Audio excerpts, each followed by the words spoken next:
it's all right if you're knowing to me. Like, you know, it's like whatever, together forever. We're never gonna sever, laughing, sharing our stories clever. We'll take you back, it's like whatever. Welcome to Like Whatever, a podcast for, by, and about Gen X. I'm Nicole, and this is my BFFF, Heather. Hello. So today, Dick Cheney passed away. I heard. R.I.P. I was wondering why all the flags are half down. Yeah, he's. I was actually wondering if the White House was going to lower because, while Dick Cheney wasn't necessarily a great guy, as far as I go politically, he did endorse Kamala Harris in this last election. Really? Yeah. He said the biggest threat to America was Donald Trump? I mean, I'm going to have to agree. I can't say that. Federal worker here. Yeah. So he did have some good in him. But still, he also shot his friend in the face. He did. Once, so, you know. I mean, but who hasn't? That's a good Gen X memory is all. Who hasn't shot their friend in the For face? real. I also wanted to talk to you about Devil in Disguise. Yeah. You've I haven't finished it. I have not. Oh, you finished haven't finished it. Oh, I finished it. No, I got distracted. I don't know by what, but I did get distracted. Probably doing your hair. Oh, yeah, I did my hair. Yeah. The blue is gone. It is. Now she looks like fire. Yeah, it's orange and red. Yep. And a little bit of black because it was a little bit too bright for me. Throw some black in it. It was. But, so Devil in Disguise is the John Wayne Gacy show on Peacock. So how far have you gotten in it? I think I'm at episode 8. Oh, I think that's the last one. Oh, maybe it's, I don't know. Okay. So you've gotten pretty far into it. Yes. It's dark as fuck. Yes. I mean, it's hard to watch. The story is pretty fucked up. It is, but there are parts that I thought have been very slow. Yeah. And drug I out. think that might have been the problem. Yeah. But, yeah. I like to sit and binge a couple episodes in a row, and this is one of those ones where sometimes after one, I'm like, yeah, that was a lot. I don't think I can do this for another hour. So here's the thing about John Wayne Gacy. Also, do you know why they call them by all 3 names, by serial killers and stuff? And assassins are called by all 3 names? No. So that you don't confuse another John Gacy. John Gacy. Oh. Yeah. Yep. That makes So sense. another poor John Gacy somewhere. Yeah. It doesn't have to change can his you name. imagine? Although I don't know why Ted Bundy is just Ted Bundy, but Because he was cute. yeah. Yeah. Yeah. Yeah, the guy who plays Gacy is fantastic. He looks just like him. He does. I heard an interview with him. He said people tell him that all the time before he did it. And he was like, yeah, thanks. Gee, thanks. But yeah, I think what draws me in so much to serial killers is the psychological part of it, because I've always been into that sort of thing. And he's just so twisted in his thinking. Like, I'm not gay. It's not my fault. It's their fault. They're like, seriously, Yep. and I think he believes it. Well, so here's the thing. John Wayne Gacy is one of the ones that is like the quintessential story of how a serial killer starts.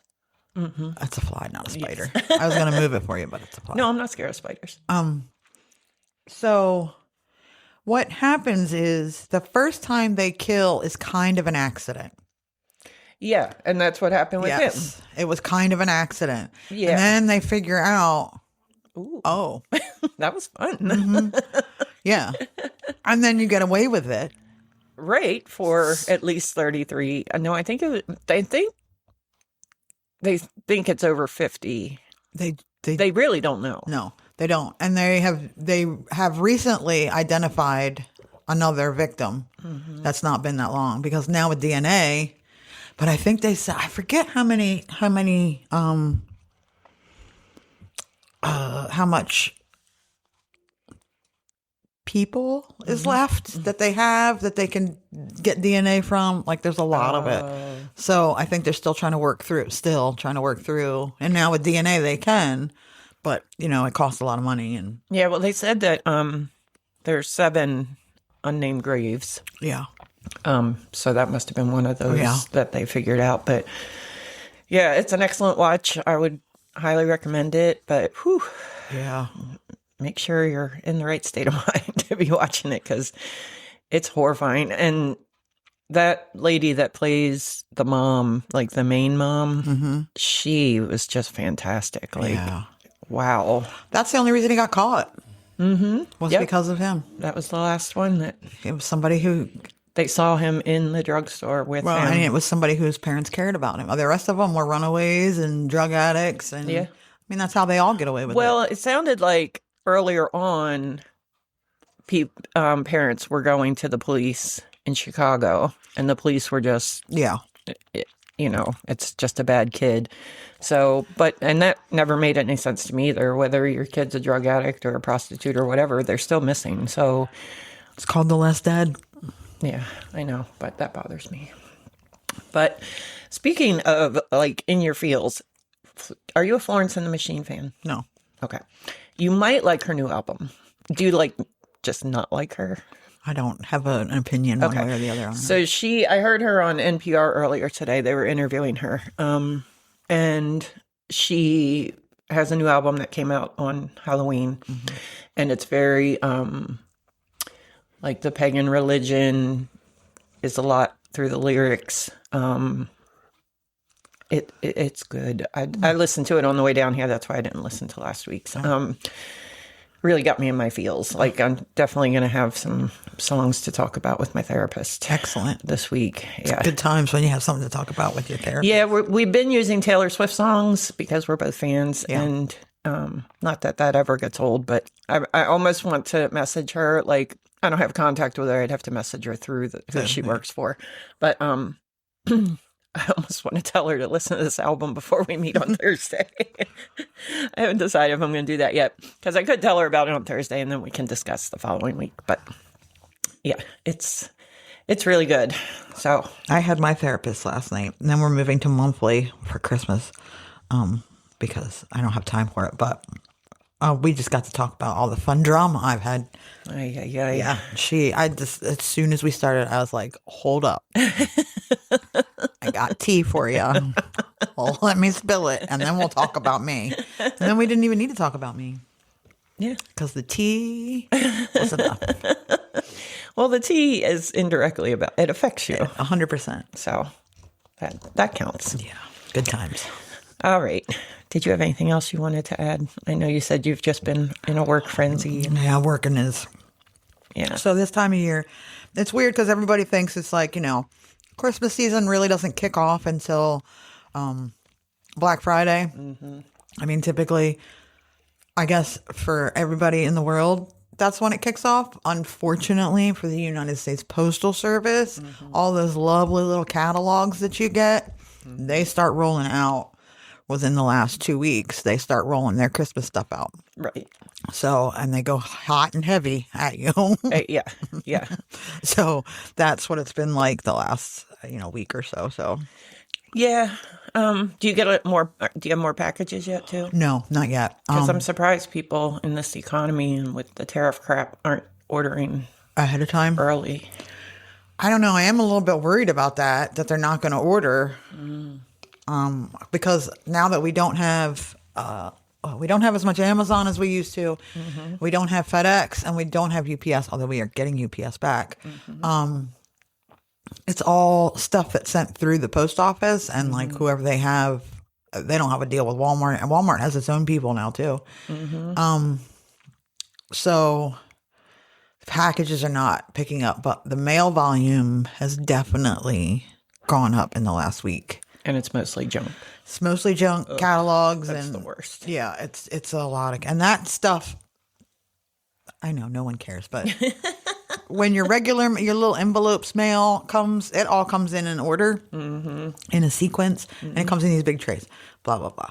And But magazines and stuff like that come separately, not in that. So we have to put that in there. Ugh. Yeah. So like we have these tubs that they put we call them flats, in, and they pile them up. And every tub that we get is like is generally about a foot. And so we count everything in feet. So like between yesterday and today, I probably had 10 or 15 feet of flats, which is like just stupid amounts. And then you have to put them in. It's the whole thing. And let me tell you something. Being a male person is a lot harder than you actually think it is. I know you see us riding around in the cool little truck all the time, but it is much more difficult job than I think. And until you do it, you do not know how much. As is most things. Yeah. But I would like to take this opportunity to let people know that postal employees appreciate a tip around the holidays. Yes. So if you are feeling so inclined, hook them up. We also like when you leave snacks out. Yes. In the summer, it's nice because people leave water, frozen water, or Gatorade or whatever. This time of year when it's starting to get chilly, and so PSA, because it is getting dark earlier now, just leave your porch light on. Yeah. Even if you don't think you're getting a package, this is for all your package delivery people. It just makes things a million times easier if your porch light is on. Yeah. So we're not tripping over, and especially at fucking Christmas time with the goddamn Christmas decorations in the middle of the goddamn yard. I can't even tell you how many times I have face planted in the middle of somebody's yard. I'm pretty sure you actually told us last Christmas time. Yes, because of your stupid starshine things. God, there's extension cords everywhere, and it's like a hellscape for us. So just leave your light on. Yeah. Till it's time for you to go to bed. Yeah. Then you can turn it off. Yeah. And be kind. Yeah. Be patient. Yes. Yeah. Yeah. Alrighty. So before we get started, I'd like to ask everyone to like, share, rate, review. Please. Find us wherever you listen to podcasts. Please. Follow us on all the socials at Like Whatever Pod. Please. And we are on YouTube. Still a work in progress. Yep. And you can send us an email to likewhateverpod@gmail.com. Please. All right.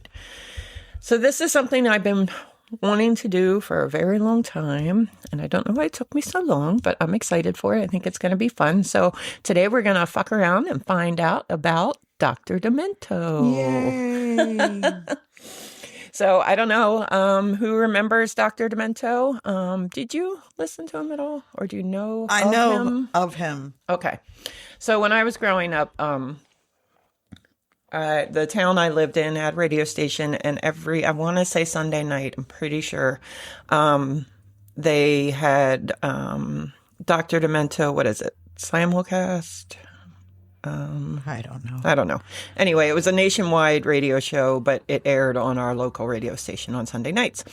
And Dr. Demento played silly, funny songs, and I loved it. And I used to sit up with my tape recorder and my tape and record all the funny songs and then listen to them on my Walkman. I do only know the one. Which one? They're coming to take you away. Oh, yeah, my dad sings that all the time. Yeah, yeah. But it's funny going back now as an adult, because back when this was airing, I was young, and some of these songs I was singing with my Walkman on. I'm sure my parents were like, oh, God. You know, people talk about the music today. I don't know. Well, I'm not saying it's any better or worse today. It's just always been there. Yep. Always. And everybody's parents always hated it. Yes.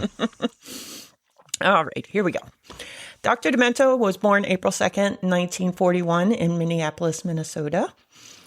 He's an American radio broadcaster, record collector, and musicologist whose cult favorite radio program, The Dr. Demento Show, aired from 1971 to 2010. I had no idea it ran that long. I was going to say, I did not know it. Because I listened to it in the 80s. Yeah, that's a long time. Yeah. And it revitalized the appreciation of novelty music. Since 2010, the Dr. Demento Show has been produced as a weekly online-only program. Well, there you go. I know. As I was doing this, I was like, I should listen to that, but I never will. But anyway, Barry Hansen's interest in novelty songs started at a young age. In a 2023 interview with the Long Beach Post, he recalled, "When I was 4 years old, my dad brought home a 78 RPM record of Cocktails for Two by Spike Jones, and that was in 1945. And it immediately became my favorite song. Also, on the other side was Leave the Dishes in the Sink, Ma. I just loved playing records. A year later, when I was 5, my parents got me a step stool so I could get up to reach the record player, so I wouldn't have to beg them to put on whatever I wanted to play." Hansen started collecting records from resale shops when he was 11 years old, taking a particular interest in discarded rhythm and blues records from local jukeboxes. Oh, smart. Yeah. As a teenager, he listened to late-night AM radio programs that featured the music of blues artists such as Sonny Boy Williamson, Muddy Waters, and Jimmy Reed. By the time he was in high school, Hansen had accumulated a voluminous record collection and he started DJing at local sock hop dances. He studied music theory at Reed College in Portland, Oregon, and wrote his undergraduate thesis on early 20th century opera. Huh. Yeah, I know. It's very wide gamut of music. Hansen worked as a program director at KRRC, Reed's 10-watt radio station, and he hosted a program called Musical Museum, which featured an eclectic blend of obscure folk, R&B, country and western, and world music selected from his ever-growing collection. That's so funny. He got it like his own show and used all his own records. Uh-huh. I wonder if that was common back then. After graduating from Reed College in 1963, Hansen became a key contributor to the Little Sandy Review, a pioneering and influential folk and blues music magazine. He earned a master's degree in folklore and ethnomusicology. Ethnomusicology. There you go. Ethnomusicology. Got it. From the University of California, LA. I did not know that you could get a degree in folklore. That might have changed everything. In the late 1960s, he produced compilation recordings and worked as a talent scout for the Specialty Records label. In 1970, Hansen's friend Steven Siegel, a disc jockey at the freeform rock station KPPC in Los Angeles, asked him to bring some rare early rock and roll discs to play as a guest. Hansen was popular with listeners and earned his own evening slot. His programming featured mostly blues and doo-wop music, but he noticed that listeners responded enthusiastically to novelty and comedy songs. One particular audience favorite was Transfusion from 1956 by the Nervous Norvus, a sound effects-laden novelty tune about a daring but reckless driver. In a 1980 interview with the Washington Post, Hansen recalled that KPPC's secretary remarked that he had to be demented to play Transfusion on the radio. Everyone else at the station had a name: Outrageous Nevada, the obscene Stephen Clean, so I became Dr. Demento. Mm. The Dr. Demento Show aired weekly on KPPC in 1971, moved to radio station KMET in 1972, and was syndicated in 1974. See, syndicated was the right word. Is that what I said? I don't remember. That was like a whole 10 minutes ago. I'm going to take credit for it. The show. I'm going to let you. Thanks. The show introduced the work of novelty music artists Spike Jones, Alan Sherman, and Stan Freberg to new audiences, and it popularized songs such as Dead Puppies. I know that one. I know. In 1977 by Ogden Odsel and Ben Fencer. I know that one too. Fish Heads, 1978. I know that one too. By Barnes and Noble. Barnes and Barnes. Close. Yeah, Fish Head still will get stuck in my head. I haven't. It literally just got stuck. Yeah, I haven't heard it since the 80s, but every once in a while I just start singing Fish Heads in my head. I don't know why. And the ever popular. Grandma got run over by a reindeer. I gotta tell you, I did not know it was that old. 1979. Yeah. Yeah, I know. Me neither. I thought it came out when I was a teenager. Yeah. And that was done by Elmo and Patsy. Hansen began appearing as Dr. Demento at special events, spinning records and greeting crowds in his trademark top hat and tuxedo with red accessories. After going into national syndication, the show settled into a 2-hour format that included 3 segments: an opening segment featuring Hansen selections and listener requests, a segment dedicated to a particular theme such as Halloween or Christmas music, and a final segment called The Funny Five featuring a countdown of the week's most requested songs. That's where I had my tape recorder out, because those were the ones I wanted. Sure. Hansen closed the show with his trademark sign-off, "Don't forget to stay demented." At the height of its popularity, the Dr. Demento show was syndicated on more than 200 stations. In addition to playing listener requests, the show strengthened its connection to its audience by airing songs that were performed by listeners. One listener who contributed music to the show was a teenager who would later become known as Weird Al Yankovic. Look at that. Yankovic's breakaway song on the Dr. Demento show was My Bologna. My Bologna. That was in 1979. Wow. It was a parody of My Sharona by The Knack. My Bologna, which I know it's baloney, but that doesn't rhyme with fit. My Sharona, topped the Funny Five, and its popularity on the show helped Yankovic build momentum towards an enormously successful career as a novelty song performer and composer. Hansen appeared in many of Yankovic's music videos, including Ricky in 1983, I Love Rocky Road in 1983, and I Lost on Jeopardy in 1984, which is another one that gets stuck in my head often. I don't know why, but just out of nowhere.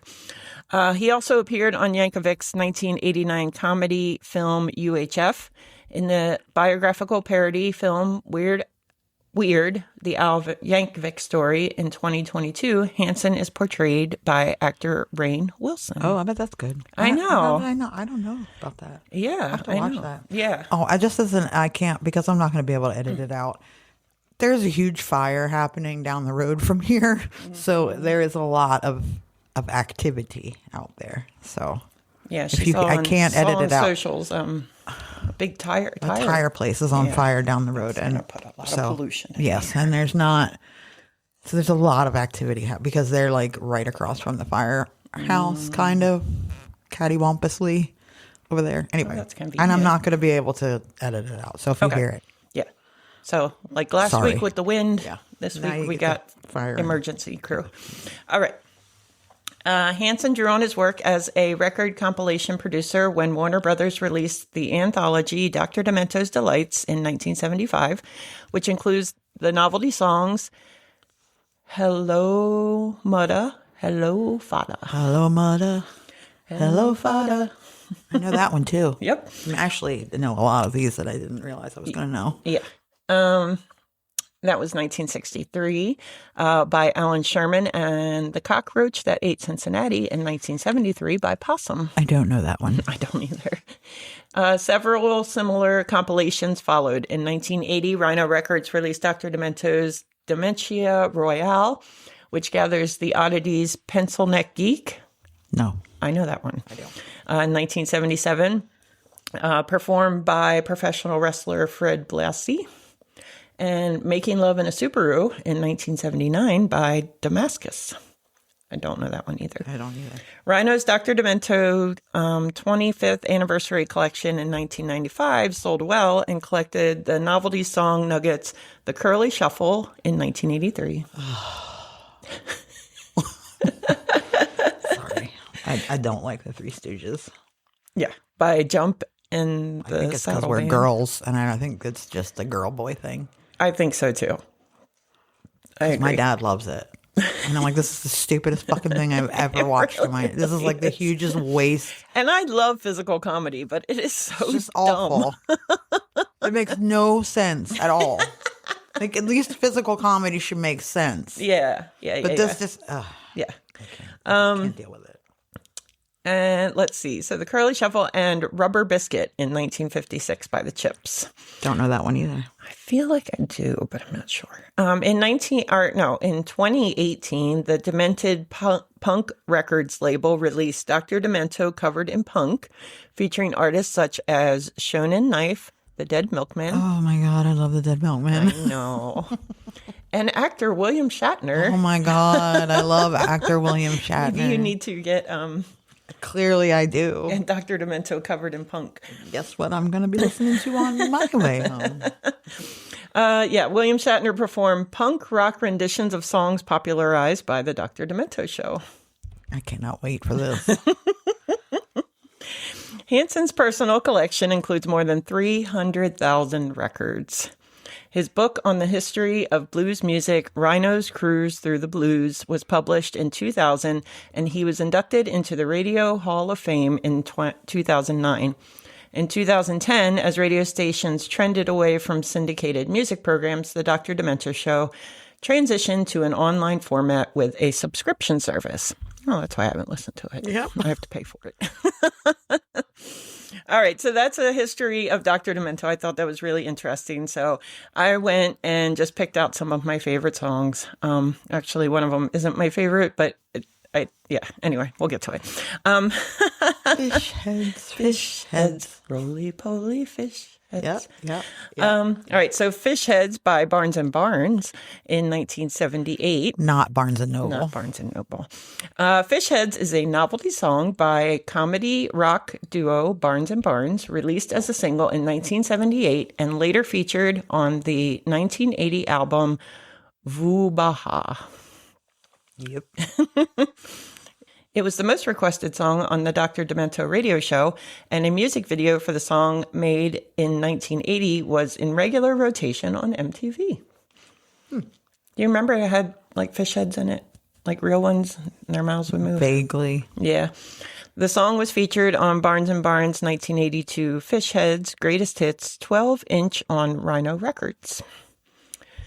The duo was formed in 1970 by actor Bill Mumy and Robert Hamer, who were high school classmates originally as a private home recording project. The lyrics are an absurdist celebration of fish heads, describing them in the high-pitched chorus as roly-poly and delicious to eat. The verses describe various things they mostly can't do, such as play baseball, wear sweaters, play the drums, and drink cappuccino in Italian restaurants Now, why with can they- Oriental women. Okay. Why can't they drink cappuccino? They got mouths. That's a good question. That doesn't say they can't digest cappuccinos. It says they can Yeah, because drink it would them. just go in, it just fall right out their neck. But they're still drinking it. Well, you're going to have to take that up with Barnes & Barnes. Maybe it's the Oriental women that are the problem. Yes.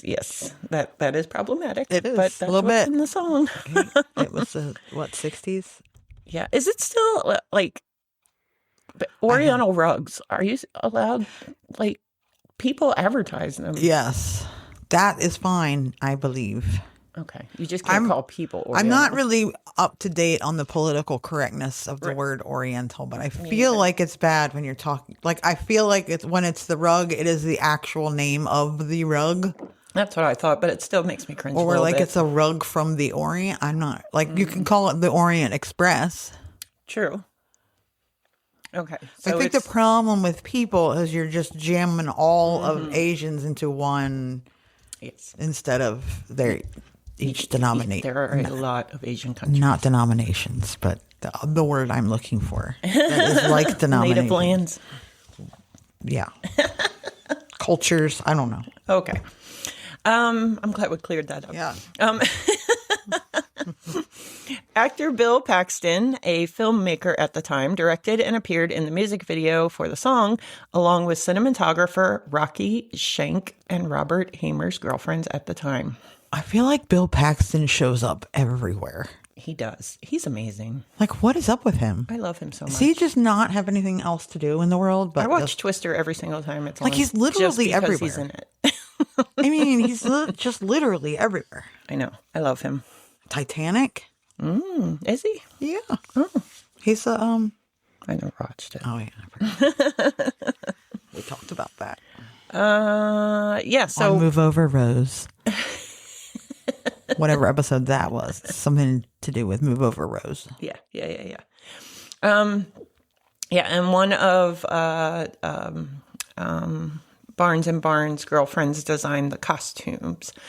The video aired on NBC television on Saturday Night Live on December 6, 1980, and the following week. Dr. Demento had a cameo as the bum. He later recalled how he discovered the song in that Barnes and Barnes had originally submitted a song about vomit that he knew would never pass his home station's broadcast standards and practices. And he asked the duo for something that was airable on the radio and was sent fish heads. So, yeah, I mean, of all the songs he played, I don't see why a song about vomit was I don't know. that big of a deal. It was the 80s. It was a wild time. It really was. Can't talk about vomit, but you can snort cocaine off back of a toilet in a McDonald's. But, whatever. And that word bum, too. For some reason, that has become very inappropriate for me. Really? Yeah. Then are you calling the entire city of Philadelphia inappropriate? Because they literally call everyone a bum. I had 20 years of season tickets, and we had this little old man, and I'm sure you remember him. I'm sure he's dead now. Oh, yeah. That used to say, "You bum, Andy Reid, you're a bum." Well, you know what? So I guess my problem is because this recently happened to me. I heard a person around my age recently call the homeless bums. And I think that's what I have an There's issue a difference. I do know that there's a difference between homeless and bums. And bums are the ones that ride the trains and go around. And I think it's acceptable to call them bums. Although I don't think they exist anymore because I feel like it's really hard to jump a train. Yeah. In That's this something day I and always age. wish I had done. Jump the train? Yeah. You probably still can. I don't know where you're going to go. There's I mean, one that goes serial through killers made it Frankfurt. sound so fun. There's one that goes through Frankfurt real slow. It's got chicken feet on it. Yeah, and sometimes when they're like switching lanes or something, they're stopped. Yeah. But I usually think- I'm on my way somewhere. I Oh, can't wait, just no. Are jump they out of the called car. hobos? Oh, yeah. Those are hobos. I'm sorry. Disregard everything I just said. I don't know if bum is socially acceptable. It is in Philadelphia. Well, Everybody is a bum. there's no truth in Philly. There is no, And we're proud of it.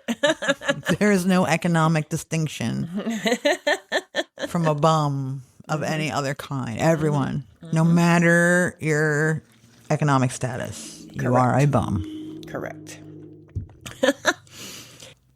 Okay, we got to hold on a second. 'Cause Okay. We have a special segment. Are you people ready? Week 3, Hit season that 2. Hit that music. Because Larry cured to your light, we're laughing through her teenage plight. So grab your snacks and brace your soul. This middle school madness out of control. So continuing with Nicole's diary from 1984. I can't wait. If you'll recall, 2 weeks ago, we discussed my slumber party on March 31st. The late That one. was late because of chicken pox. Chicken pox. Yes. And then last week, we discussed the next day where we played April Fool's. jokes on each other. But Correct. we didn't get into what. All right, here's Monday, April 2nd. Uh-oh. All right. We're going back to school. Today, I went back to school. Yes. From the weekend. We had a college bowl in science because I was a nerd the whole time I was in school. Yes. A college bowl is a thing where we ask questions on our unit that we study and have a test or a quiz. Right. Got it. Yeah. And that was in Miss Irwin's class. A little side note. I Okay. wrote here Miss on the Irwin. side. Well, Yeah. you probably, that's good that you did that because you might not have I remembered. would have never remembered. I took cans into science class. I'm going to assume that was for a food drive for Thanksgiving. But Or were you making telephones? No, it was March. Why would you be bringing stuff for Thanksgiving? oh shit, that's right, April 2nd. I'm thinking because now it's almost. Why would I have taken cans into science class? I'm thinking you're making a telephone. Probably. All right, here's a tragedy. I had a substitute for Miss Booton. Oh Lord. God damn. Everybody was so bad when you had substitutes. They didn't know how to act. Nope. And in parentheses, that was reading and language arts, by the way. Oh, you wouldn't have remembered. I studied for my social studies test. Good job. And my science test. Nice. And practiced my flute.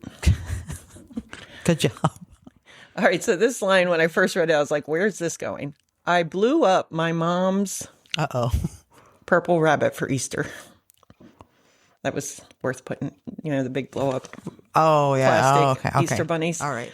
Yeah, so I guess it was noteworthy that I did that. She probably wouldn't let you before. I ate lunch with Daphne. Daphne is my best friend. That's nice. You know what's funny about Daphne is she now works with an agency that my office works with. Oh. So I see her occasionally. And, this was elementary school. We grew apart, of course, as school went on. But it's still kind of neat. And I can't wait to see her at something again so I can tell her. Because actually this diary came from Daphne, which I didn't realize at first. But it says from Daphne to Nicole. And did I write something else? Oh, yeah. And then I have her address, her birthday. Her favorite things are kittens and puppies. Of course. Mm-hmm. And just a little note off to the side with a star. She's my best friend. Oh. Where's my fucking star? Don't be jealous. I ain't getting no goddamn aside. Well, my therapist has me journaling now, so maybe I'll give you a Just best friend kidding. spot with You a know what? star Not only do I get an aside, I get a whole fucking podcast. Daphne. Yeah, Daphne.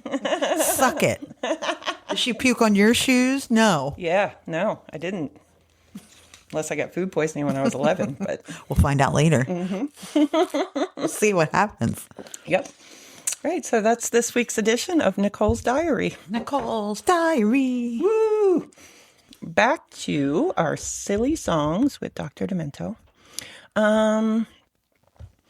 All right, so we're still on fish heads.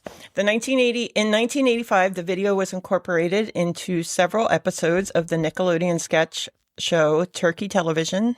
Never heard of it? I vaguely remember. Well, that was before obviously I was still a kid then. I didn't even know Nickelodeon was on in 1985. Yeah, they had, you can't do that on television. Well, I didn't have cable. And when I was at my dad's for the weekend where he had cable, I was only watching MTV. So. Right, sure. Sure. The song is featured in the Simpsons episode Treehouse of Horror 7, which is a great Simpsons episode. I mean, all of the Treehouse of Horrors are... Yeah, all the Simpsons Halloween are just the best. Yeah. Alan Arkin sings the song in the 1993 movie Indian Summer. In the 2017 television episode Goodwill of Halt and Catch Fire, Joe and Haley listen to the song while driving in Joe's car. Never heard of Halt and Catch Fire. Nope.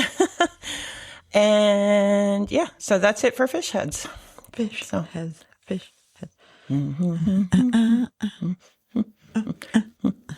Eat them up, yum. Okay. Still don't understand why they can't drink cappuccino. But, yeah, I know. I didn't. But I guess I'll have to move on. All right. Next, They're Coming to Take Me Away. Ha ha. By Napoleon the 14th in 1974. They're Coming to Take Me Away. Ha ha. Is a 1966 novelty record written and performed by Jerry Samuels, billed as Napoleon the 14th, and released on Warner Brothers Records. The song became an instant success in the United States, peaking at number 3 on the Billboard Hot 100 Popular Music Singles. Wow. I think it's so funny because last week you did music as well, which is why I almost didn't do it this week. But I was like, what better encapsulates a generation than the music? So we really can't do too many music podcasts. No. But even the songs, like Ghostbusters, why was that at number 1? Like, it's such a cheesy song. I mean, I get it, but I guess it is most popular song. But anyway, yeah. So number 3 on August 13th. And it was number 1 on the Cashbox Top 100 Pop Single charts, number 2 in Canada, and number 4 in the UK. What are you doing over there, UK? Yeah, get it together.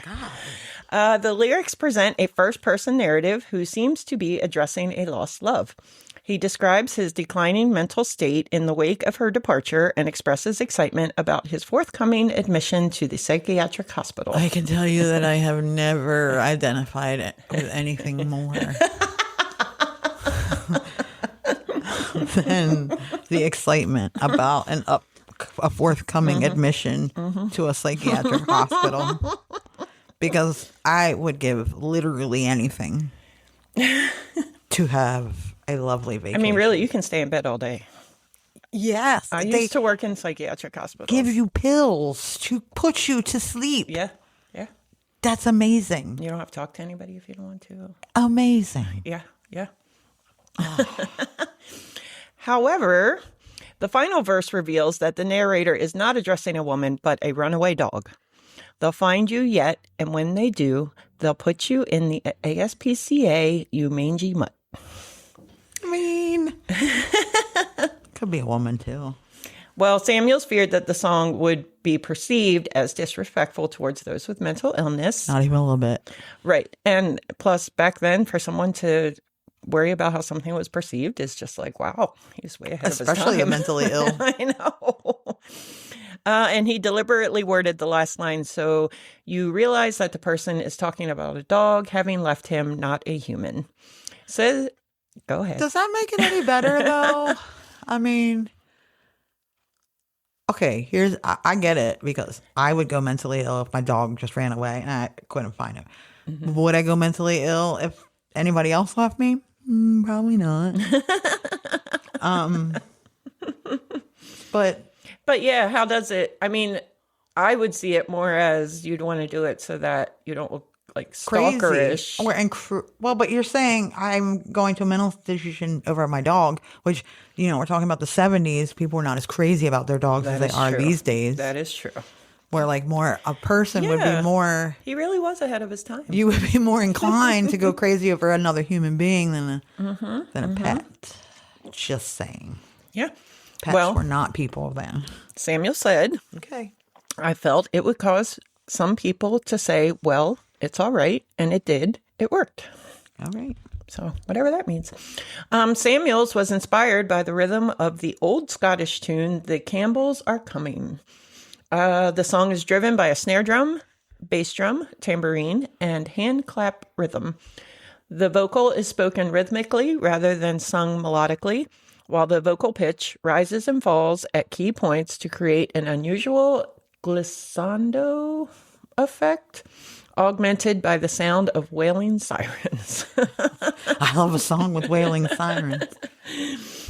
According to Samuel, the vocal pitch shift was achieved by manipulating the recording speed of his vocal track, a multi-track variation on the technique used by Ross Bagdasarian in creating the original Chipmunks novelty songs.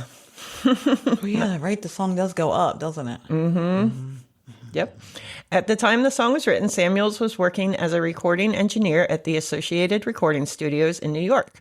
Samuels used a variable frequency oscillator to alter the 60 hertz frequency of the hysteresis motor of a multi-track tape recording machine. Yeah. Ooh, this song's giving me the business. I knew all that. I'm trying to read all this, yeah. I know stuff about Hopefully somebody out there understands what that means. multi-track tape recording machines. He first recorded the rhythmic track, then overdubbed the vocal track while slowing the tape at the end of each chorus and reciting the words in the time with the slowing beat. So when it was played back at normal speed, the tempo would be steady, but the pitch of his voice would rise. Some tracks were treated with intermittent tape-based echo effects created by an echoplex. I have one. I don't know what that is. An echoplex is with a capital E, so it must be important. It is important. Samuels also layered in siren effects that gradually rose and fell with the pitch of his vocals. I love a siren effect. There's nothing better. All right, so my next one is really the one that I really remember riding in the car, singing out loud with my headphones on and my parents. And I remember them laughing, and I was just like, what? I'm hilarious. Like what? The song is Wet Dream by Kip Adata in 1984. And I'm just going to call him Kip from here on out through this because sounds good. That last name is hard to say. Wet Dream by Kip is a humorous and innuendo-laden song that uses clever wordplay, puns, and aquatic imagery to tell a comical story. The song's lyrics playfully describe a series of events that occur while the narrator is driving in downtown Atlantis, a fictional underwater sea during... Is it fictional, though? I don't know. Like, there's a lot of things. I don't believe in most things. Like, I'm very science-based in my head. Same. But why couldn't Atlantis have existed and fallen into the ocean? It could. Yeah. I mean, Florida's about to. Yeah. California will one day. Yeah. It's all Atlantis. Yeah. We'll be in the water one day. 100%. And it was during an unusual time in a leap year. Ooh. Leap year. Throughout the song, the narrator's car, a rented Stingray, experiences mechanical issues like overheating and a blown seal, which serve as metaphors for his own personal issues and frustrations. Sure. A blown what? These car troubles are used to create a comical parallel with the narrator's romantic misadventures. The recurring phrase wet dream serves as a humorous double entendre.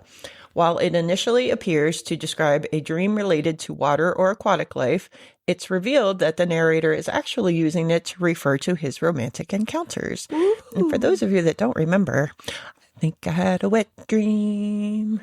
Moving through the Gulf Stream. Ooh, I don't know it. Wet dream.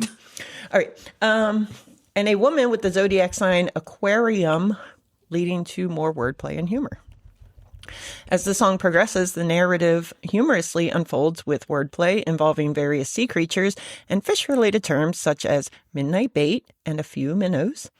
The climax of the song involves, no pun intended, involves a humorous confrontation with a jealous and aggressive character, the haddock, leading to a pun-filled fight where various fish-related terms are used in a comic manner.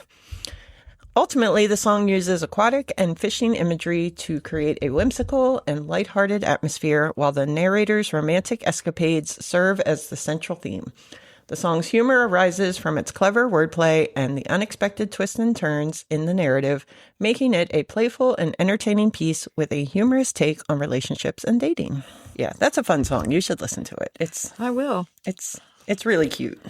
All right, my next song is Yoda by Weird Al Yankovic, and it came out in 1981. It's crazy that we've had Weird Al our whole entire lives. That's going to be a tough one to lose. Yeah. That's going to be a real tough one to lose. Because, I mean, you don't really think about Weird Al on the daily. No. But I feel like when he's gone, that's going to be pretty upsetting. Yeah, and he has literally, like, spoofed everybody. Everybody. Mm-hmm. It's so good. Like a surgeon for the very first time. Okay. So Yoda is a song by Weird Al Yankovic from his third album, Dare to Be Stupid, in 1985. I feel like that was his most popular album because I remember that album title. It is a parody of the song Lola by the Kinks. Inspired by the events of the movie The Empire Strikes Back, the song is told from the point of view of Jedi in training Luke Skywalker and concerns his dealings with Master Yoda on the planet Dagobah. Dagobah. I don't know anything about Star Wars, but I do know that that's Dagobah. Okay. The song was initially written and recorded in 1980 during the original release of The Empire Strikes Back and achieved success on the Dr. Demento show. However, securing permission from both Star Wars creator George Lucas and Lola songwriter Ray Davies delayed the physical release of the song for about 5 years. Huh. Mm-hmm. If you want to hear more about Star Wars releases in the summer, the blockbuster, go back and listen to If You Chill It, They Will Come, because that is about summer blockbusters. Yes. It's a good episode. It's a very good episode. Yoda was never released as a single, nor was a music video ever made for it. Nevertheless, the parody has gone on to be one of Yankovic's most famous songs. It was released twice in 1994 on his second greatest hits set and the box set Permanent Records, and also on the 2009 compilation The Essential Weird Al Yankovic. The song is also a staple during Yankovic's live shows, and an idiosyncratic chant dubbed the Yoda chant is often performed during the song's middle portions. I bet that a Weird Al concert is probably the fucking funnest evening that you will ever have. So much fun. So much fun. Because everybody there will be goofy. Like, I can't imagine that there'd be a better time than to see Weird Al. does he still tour? I don't know why he wouldn't. Speaking of still touring, this morning, I've never been a big Cher fan. I appreciate her. I just don't like her voice. She was on CBS Mornings this morning, and she has a new, it's either a book or documentary or something out, I don't know. But she is 79 years old and still performing. Yeah. She's a beast. Nuts. Yeah. Cher. Like I think she's a vampire. Probably.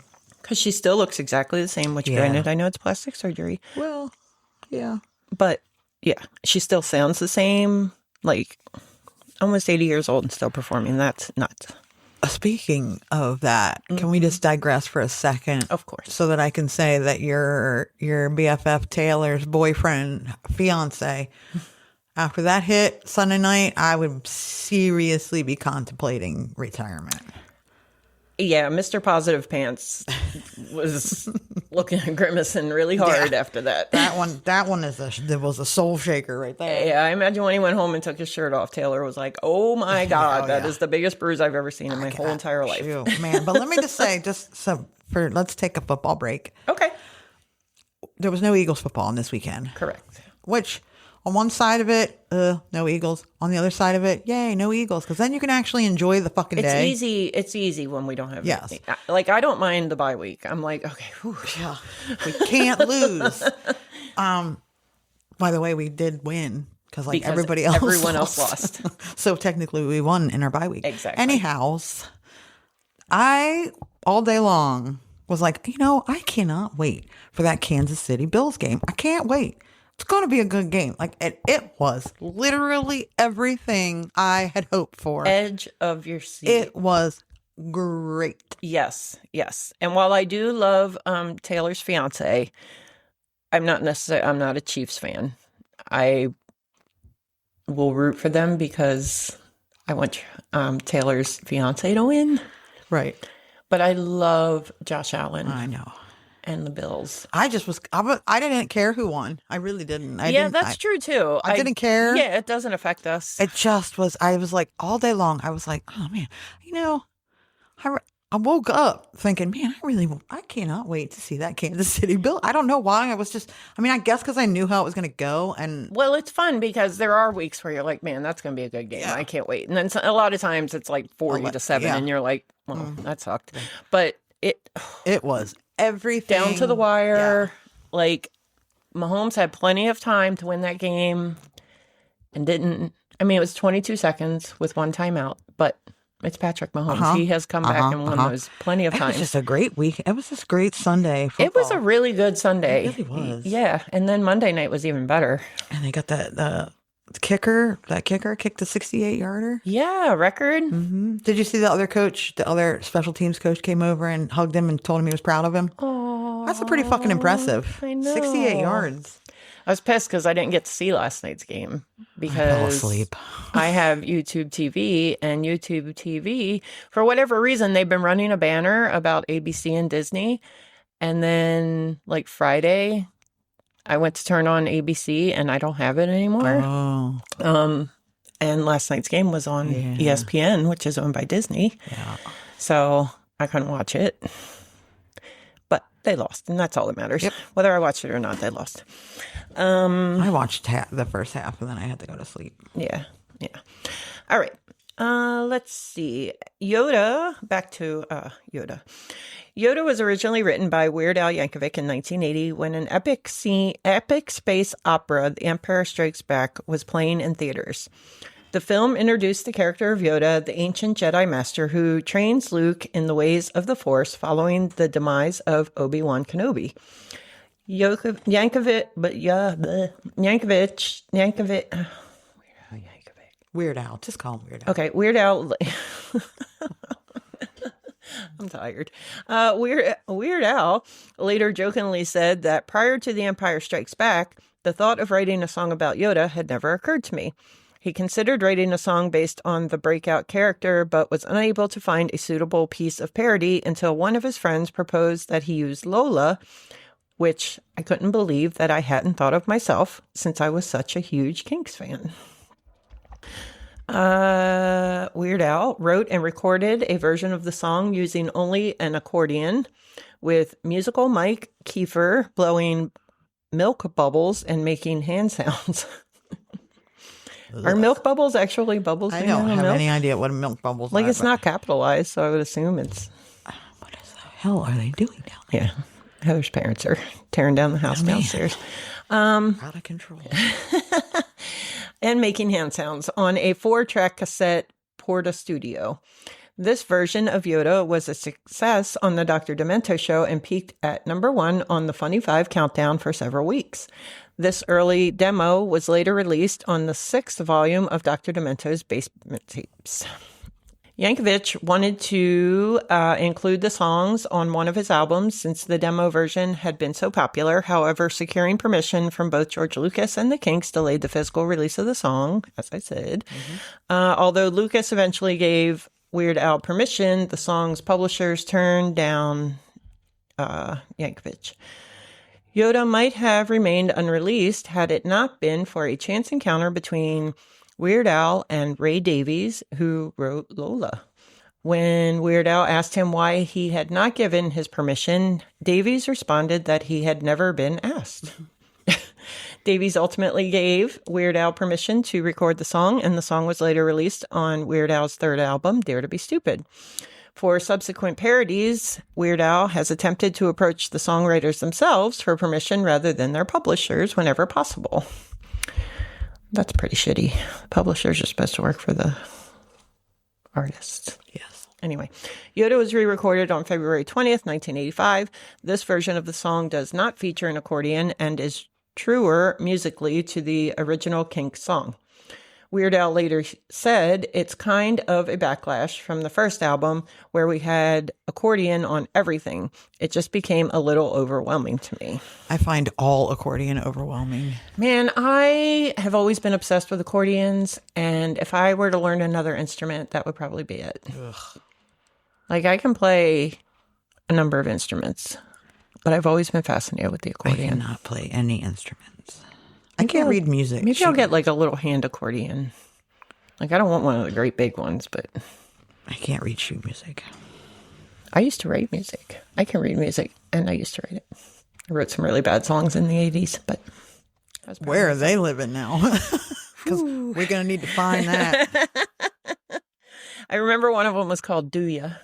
Is that in this little book here? No, that was after that. I wrote the music on the keyboard, and I wrote the lyrics, and I used to make my stepsister sing it with me. Yeah. I think we're going to need to hear it. Yeah, I'm not doing it. Anyway, next one, Hello Muddah, Hello Fadduh, by Alan Sherman in 1976. I always love this song. It's just such a sweet, precious little song. Like, it's this kid that's away at camp, and everything is going for shit. And he's trying to be upbeat in this letter to his parents. But anyway, Hello Muddah, Hello Fadduh, A Letter from Camp is a novelty song written by Alan Sherman, released in 1963. The melody is taken from the ballet Dance of the Hours from the opera La... Come on, Italian. What's that say? Gioconda. Okay. By Amilcare Ponchielli. While the lyrics were written by Sherman and Lou Bush. Allen based the lyrics on letters of complaint which he had received from his son Robert Sherman, who was attending Camp Champlain, a summer camp in Westport, New York. I did not know that part, and I think that's super cute. I did know that. Okay. So I want a fun fact about Heather. I wanted to go to camp. I'm sure I told you about I think there's an episode about space that we did last year. Yeah, I never went to camp either. I wanted to go to camp. I don't know why. I would have hated every millisecond I was there. But all I wanted to do was to go to one of these camps in upstate New York. Really? Yes. I would have hated it. And I would have demanded someone come get me. Oh, yeah, for sure. Because it would have been everything I hate. Which is why your parents didn't let you go. Exactly. They were not going to spend money when they would just have to turn around and come get me. Yes, Like they would just absolutely. leave and then they would probably just go sleep in the van. Yes. And then come back 20 minutes later because I'd be like, fuck this. And I am not the type that would call and be like, please come back. I would just fucking leave. I would pack my shit and start walking. Yeah, the call would come from the camp counselor. Yeah. Like, she's missing. Shit, we don't know where she went. She left. She didn't leave a note. I don't know. She said, fuck this shit. And she just left. And you were 8. But Yeah. So I don't know why I wanted to. I don't know if it was like, I mean, it must have been something you saw on a TV show. I think it's just who I am. I like the idea of things in concept, Yeah. but when it comes to actually doing them, I Yes. just have zero interest in it. Like I don't want to do. Like I think maybe I just want to like watch it on TV. Well, and maybe didn't you say that's your it. dad worked at a camp? We lived at a camp. Right. Yeah, a day camp. So maybe you weren't considering that your parents wouldn't be there if you went to camp. I mean, maybe. Or your dog. Well, I mean, that's just it. We went everywhere. So, like, I'm sure we were in upstate New York. I'm sure we went to these places. I don't know. I just don't know why. I don't know. I think you know what it was? What? Because my sister wouldn't have been there. Yeah. I think I just wanted some time away from her. Like, maybe if they had sent her to camp, which they did later, she was a camp goer. Yeah, same here. Like, I always wanted to go to camp. My sister got to go to camp. And she hated it. She literally would not use the restroom for the whole week she was there. I think she peed like 3 times, and My that's sister it. liked going. She did. Yeah. I would have loved it. Just like I would have always wanted to be in dance. And I had to do stupid Girl Scouts. And my sister got to go to dance and hated it. I wanted to do dance, and then I hated it. And then I wanted to be a Girl Scout really bad. There was no Girl Scout troop here within, the closest one was Georgetown. And okay, so from my house in Fenwick to Georgetown, well, Georgetown is 17 miles from anywhere. That's why their brewery is 17 miles. Did you know that? Or 8? Is it? I didn't know that. Yeah, it's 17 miles from anywhere. Anyhow, so it would have been 17 miles. But back then, it might as well have been on the other side of the earth. Yeah. Because back then, we didn't have highways here. Well, I know that you don't have children, and but dropping off and picking up a child is a lot as an adult. It really is. Oh, I have no doubt. And my youngest was just the worst because she would just get herself in any situation, just anywhere, and call me and be like, "Hey, can you come pick me up 2 hours from there?" And So when Nicole had children, what was that, almost 30 years ago? 28. Good Lord. That's just me becoming an aunt. I know. I was excited about becoming an aunt. And they love their Aunt Heather. I was excited. And I had been waiting for however many years for a child, a teenage child, to call me and be like, hey, I need help. Can you come get me? And finally, it happened. My youngest, right? Yes, like 3 years ago. She's always the one making the calls. She called and was like, hey, and I had to go pick her up, like in the dirt. And it was made me the happiest I've ever been in my entire life. Yeah. That your youngest Yeah. called me. So Yeah. just, Yeah. I know. It's always made I bitch about it, but it's always fun. It's good to know that they trust you. Yes. You're the one that they reach out to. Except for when that they need middle help. one. Kaylin, you little bugger. Ugh. Rat my ass out every See, because help it. I know. Well, when they were, I'm sure I've told the story, but when they were kids, it, you know how you become the fun aunt is you let them do whatever the fuck they want, And they're not supposed to tell. and they're not supposed to tell because we get to do fun stuff like we drink all of the soda, or they didn't, and it was caffeine free. So like I don't even know what they thought they were getting, but you make it act like they're getting away with something. I would take them to Dairy Queen for dinner and be like, "Shh, don't tell your mom." She knew what I was doing because I would be like, "Hey, do you care if I?" Because if she had said, "I really would rather you not," Yeah. then I wouldn't. Oh, But the thing is, I would never say no. Right. Like, yeah, have fun. I mean, I was told not to buy guinea pigs for my sister's children, and then I brought guinea pigs. So but that's different. You know, yeah. But that's the whole part of being the fun aunt is you build something up to make it so taboo that drinking a whole bottle of Sprite is like just, and then that little pain in the ass would rat me out the millisecond Nicole would walk. I mean, I'd be like, "Oh, your mom's pulling up," and she would be like waiting at the door. As soon as the door would open, "Hey, Heather, let's drink soda." God. She is, how old now? 25. And she is literally still the same way. Like, that child cannot keep a secret to save her life. I use her as my example when I'm trying to, like, train younger coworkers about telling too much about yourself at work, and then gossip starts, and then you're butthurt because everybody's talking about you. And I'm like, you feel bad not telling your coworker something. I don't tell my own daughter things because I know once it comes out of my mouth and in her ears, the entire world is going to know. Bless her heart. She's a great kid, but She is. She can't help it. And it's on you to figure that out and act accordingly. We went to Friendly's and only had ice cream. Okay. God, zip it. Yeah, no secrets there. None. Little brat. And I sat through Cats for you. You did. Ugh. I was jealous you took them. Man, I mean, I saw Cats. I but- wanted to hang myself Oh, it's so good. the whole fucking time. Oh my God, so good. I thought I was going to die. I saw it when I was 18. I still have my t-shirt. She was riveted. And I was squirming in my seat like I was a 6-year-old. Like, oh my God. And I tried to tell her that it was over at the intermission and the cats are still on the fucking stage. Cut me a break.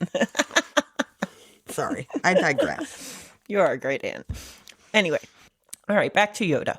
In 2019, the song was selected by the Library of Congress for preservation in the United States National Recording Registry for being culturally, historically, and aesthetically significant.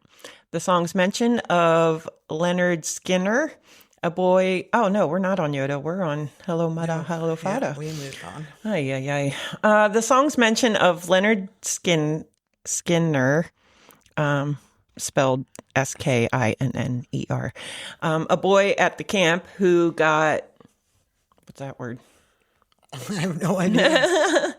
Some kind of poisoning. Some kind of poisoning last night after dinner was an inspiration for the name of the band Leonard Skinner, although the band's name was also inspired by a physical education instructor of the same name. Wow. That's a lot of people to be named Leonard Skinner. I did not know that the band Leonard Skinner was named after a gym teacher. If I leave That's the funnest fact so far today. That is the funnest fact. The song is a parody that complains about the fictional Camp Granada. Here I am at Camp Granada. And is set to the tune of Amilcare Ponchielli's Dance of the Hours from the opera. Gioconda. Okay. The name derives from the first lines, Hello, Muddah. Hello, Fadduh. Here I am at Camp Granada. Camp is very entertaining, and they say that we'll have fun if it stops raining. The lyrics go on to describe unpleasant, dangerous, and tragic developments, such as fellow campers going missing and contracting. Shouldn't that be contracting? Oh, It is. Oh my, it's bedtime. Or contracting deadly illnesses. He asks how his precious little brother is doing and begs to be taken home, afraid of being left out in the forest and fearing getting eaten by a bear, promising to behave and even to let his aunt hug and kiss him. At the end, he notes that the rain has stopped and fun activities such as swimming, sailing, and baseball have begun, and asks his parents to kindly disregard this letter. The following year, Alan Sherman released a sequel song set to the same melody, Return to Camp Granada. In this version, the boy writes to his parents again, but this time he wants to stay, and his younger brother is attending the camp as well. He describes another set of disastrous events, including a compound fracture, uninhabitable bunks, outdoor bathrooms, and Lenny Bruce being brought in to entertain the campers. It's probably a poor choice of entertainment. The song scored number 2 on the Billboard Hot 100 list for 3 weeks, beginning on August 24th, 1963. It was kept from number 1 by both Fingertips by Little Stevie Wonder and My Boyfriend's Back by the Angels. Gonna be in trouble. Hey now, my boyfriend's back. This song hit number 1 in Hong Kong, where there were no summer camps in existence, according to Alan Sherman in his book, A Gift of Laughter. All right, Sherman wrote a new Back to Camp Granada version, Hello Muddah, Hello Fadduh, 64, for a May 27, 1964 performance on The Tonight Show starring Johnny Carson. Sherman began that version by giving a camp whistle followed by his spelling Granada's name and then sticks out his tongue. In that version, the narrator is back at camp recovering from his compound fracture, where some things, like the food, have improved because the little black things in it are not moving. However, no one knows where his trunk is, and his bunk is where the skunk is. The narrator wishes that the showers that have thin doors were moved indoors. The narrator takes swimming lessons from an overweight woman, a whale in a bikini. That seems problematic. It does. Why was she wearing a bikini, though? But anyway, Lenny Bruce was scheduled to entertain there at the camp. The narrator loves the camp, missing the poker games, and requesting unguent. I don't know what that word is. He requested something. The narrator is taking care of his once homesick younger brother who does not know how to blow his nose. Oh my gosh, speaking of my youngest, to this day, she is 23 years old and she does not know how to blow her nose. I never was able to teach her, and I tried. And he has a bedwetting problem. The version was released as a single in 1964. It reached number 18 on Canada's Chum charts. Sherman wrote a third version for and acted in a 1965 TV commercial for a board game about Camp Granada, a real rotten camp. The original version also reached number 9 on the pop standard singles chart. All right. I think we should bring one of the girls on here. Ooh. Or both of them. Or both of them. That would be fun. I don't think my middle one would do it. That little one would. My youngest one will amuse me. She'll do what I ask. Except come visit me. But anyway. All right, my next one is the Lumberjack Song by Monty Python in 1975. Do you know this song? The Lumberjack Song is a comedy song by the comedy troupe Monty Python. The song was written and composed by Terry Jones, Michael Palin, and Fred Tomlinson.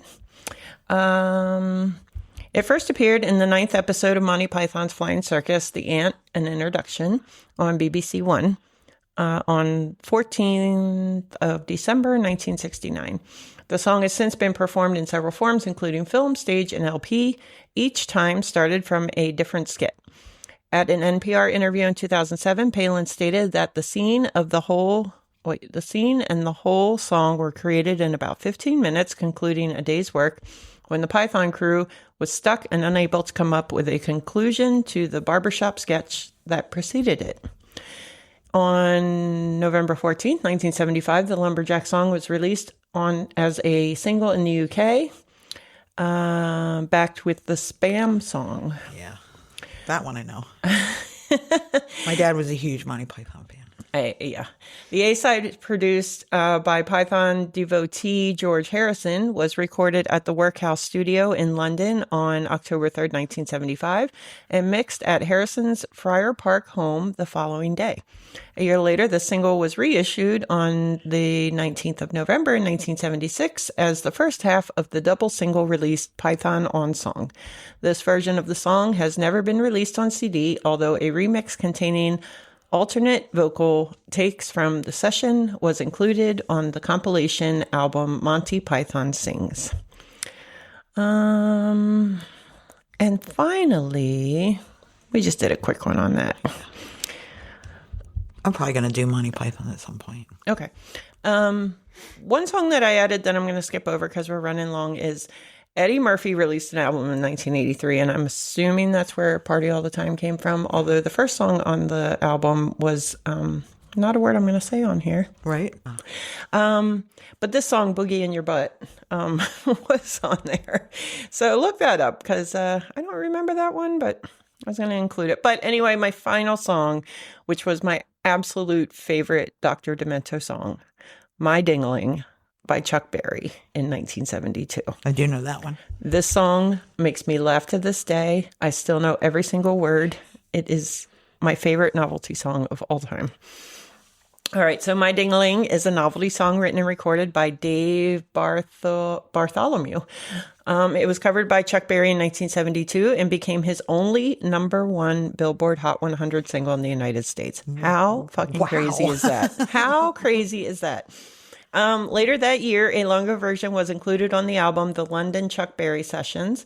Guitarist Oni McIntyre and Robbie McIntosh, a drummer who later formed the Average White Band, played on the single along with Nick Potter of the British band Vandergraaf Generation on bass. My Ding-A-Ling was originally recorded by Dave Bartholomew in 1952 for King Records. When Bartholomew moved to Imperial Records, he re-recorded the song under the new title, Little Girl Sing Ting-A-Ling. That doesn't sound good. That seems problematic. In 1954, the Bees on Imperial released a version titled Toy Bell. Doug Clark and the Hot Nuts recorded it in 1961 on their album Nuts to You, and it was part of their live act for many years. Berry recorded a version called My Tambourine in 1968, but the version that topped the charts was recorded live during the Lancaster Arts Festival at the Locarno Ballroom in Coventry, England on February 3rd, 1972, by the Pi Mobile Recording Unit. Engineered by Alan Perkins, where Berry, backed by the Roy Young Band, topped the bill, which also included Slade, George Carlin, Billy Preston, and Pink Floyd. Fucking Pink Floyd. And George Carlin. It's like the most, how can we put the most random things together?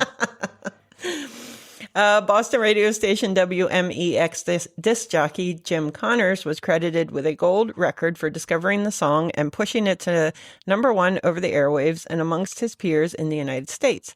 Billboard ranked it as the #15 song for 1972. The song is based on the melody of the 19th century folk song Little Brown Jug. Bartholomew's 1952 version contains a shave and a haircut motif. Dun, dun, dun, dun, dun. The lyrics consistently exercise the double entendre in that a penis could just as easily be substituted for the toy bells and the song would still make sense.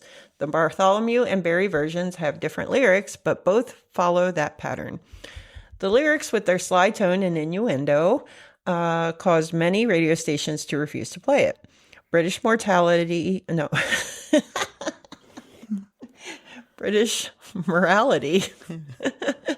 campaigner Mary Whitehouse tried unsuccessfully to get the song banned. Whitehouse wrote to the BBC's Director General claiming that one teacher told us of how she found a class of small boys with their trousers undone, singing the song and giving it the indecent interpretation, which, in spite of all the hullabaloo, is so obvious. I love that word, hullabaloo. It's a great word. We trust you will agree with us that it is no part of the function of the BBC to be the vehicle of songs which stimulate this kind of behavior. Indeed, quite the reverse.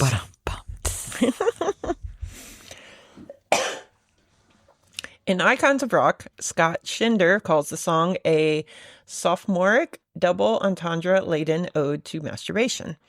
Robert, that guy. yeah, remarked that the song permitted a lot of 12-year-olds new insight into the moribund concept of dirty. For a rerun of American Top 40, some stations like WOGL in Philadelphia replaced the song with an optional extra when it aired a rerun of a November 18th, 1972 broadcast of AT40, where it ranked at number 14 on December 6, 2008. Among other stations, most Clear Channel-owned radio stations to whom the AT40 1970s rebroadcasts were contracted did not air the rebroadcast that same weekend, although it was because they were playing Christmas music and not because of the controversy. Fuck that shit. Christmas music ruins everything. Even back in 1972, some stations would refuse to play the song on AT40, even when it reached number one. The controversy was lampooned in the Simpsons episode Lisa's Pony, in which a Springfield elementary school student attempts to sing the song during the school's talent show. He barely finishes the first line of the refrain before the irate Principal Skinner pushes him off the stage, angrily proclaiming, "This act is over." That scene was sampled by Steph London and Skepta in their 2017 song Ding-A-Ling. Yeah. So if you don't remember My Ding-A-Ling, you gotta listen. Yeah. I stopped off in the vestibule every time that bell would ring. Catch me playing with my ding-a-ling-a-ling. Oh, my ding-a-ling. All right, I'm done. Because we'll get sued if you sing anymore. Okay. Not that anybody listens. Not that anybody can even tell what I'm singing. So yeah, that's my Dr. Demento. That was fun. Thank you. I think so too. They're coming to take me away. Ha ha. Ha ha. That's great. That one is the one I most remember. Okay, gotcha. Mostly because my dad would sing it all the time. Mostly everything I remember is just because my dad has repeated it. Someday, my dad is a weird. Like, if you ever wonder where I get my weirdness from, 100% my father. 100%. Her mom is so just soft and sweet and kind and normal. And my dad is just not. And my dad gives zero fucks about what anybody thinks of him at all, ever. For real. You think Heather gives zero fucks? He will wear my mom's got nothing on slippers him. everywhere and doesn't give. He just doesn't care. No, he doesn't. Well, now you know who my dad is. He doesn't care. Yep. Thank you. That was good. Thank you. That was lovely. Thank you. It was fun. Thanks everybody for listening. Thanks. You can like, share, rate, and review. Please. You can find us where you listen to all the podcasts. You can follow us on all the socials at Like Whatever Pod. Please. You can send us email. Hold on, because I had a good one and then I fucking forgot what it was. You can send us an email about what your favorite Dr. Demento song is to likewhateverpod@gmail.com or don't like whatever. Whatever. Bye. Coming to take us away. You